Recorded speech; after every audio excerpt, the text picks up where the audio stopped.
Hello, learners. Today I'm here again with a new chapter, the very first chapter of the ISC Reverie book, that is the Darkling Thrush.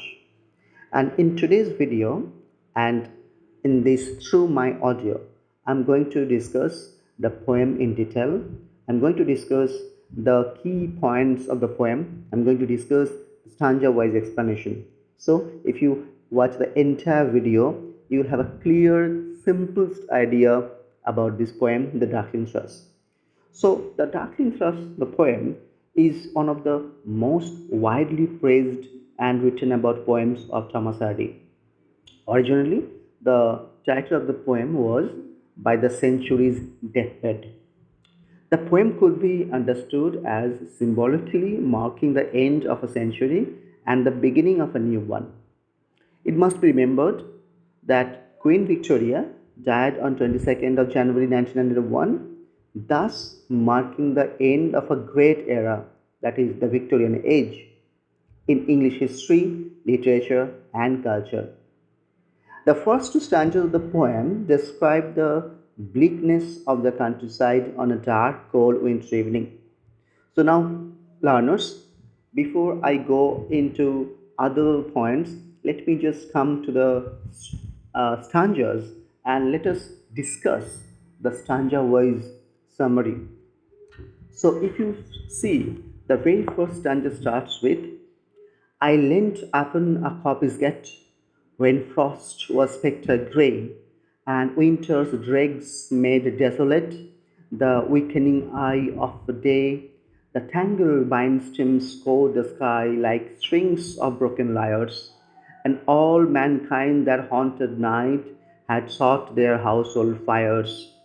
So the opening lines of the poem, The Darkling Thrush, it established the setting and the tone of the poem. Thomas Hardy describes the speaker's meditative mood by describing him leaning upon a coppice gate. What is a coppice gate? It is a gate which opens onto the woods, and the description of the frost says that it is winter, and the word spectre grey suggests a lonely, haunted atmosphere as well as the landscape. The use of the words like dregs, weakening eye of the day, makes the twilight desolate and deserted. In the fifth and sixth lines, the speaker uses a simile to compare tangled vine stems to strings of broken lyres. It means to create an ominous visual image. The speaker is looking and contemplating a bleak landscape and thinking about the future of the new century, whereas the rest people of the neighborhood are comfortably inside their homes, warm themselves by their household fires. In the second stanza, it starts with, the land's sharp features seem to be the century's corpse outlined. His crypt, the cloudy canopy, the wind, his death lament. The ancient pulse of germ and birth was shrunken hard and dry, and every spirit upon earth seemed favorless as I. Now, in this stanza, the speaker describes the barren and rough landscape as the dead body of the 19th century, which is entombed in the sky, that is, the cloudy canopy. And the wind is the death lament. Lines number 13, number 14 refers to the seeds of spring, which are now shrunken hard and dry. The speaker literally says that what happens to the seeds in winter, but figuratively says that the nature has become to a standstill and the next spring might not come. He clearly describes his despondency about the world. Now the third stanza. Third stanza says, at once a voice arose among the bleak twigs overhead in a full-hearted evensong of joy illimited, an aged thrush, frail, gaunt, and small, in blast beruffled plum, had chosen thus to fling his soul upon the growing gloom. So, this stanza, the third stanza, brings a change in the tone which is gloomy, so far as well in the action of the poem as the poet hears an old thrush to break out in a joyful song. Evensong actually is a song which is sung in the evening, but it is significant as the bird is old and the day is the last day of the century. The bird is desperate to sing the song of hope as described in the lines, fling his soul upon the growing gloom.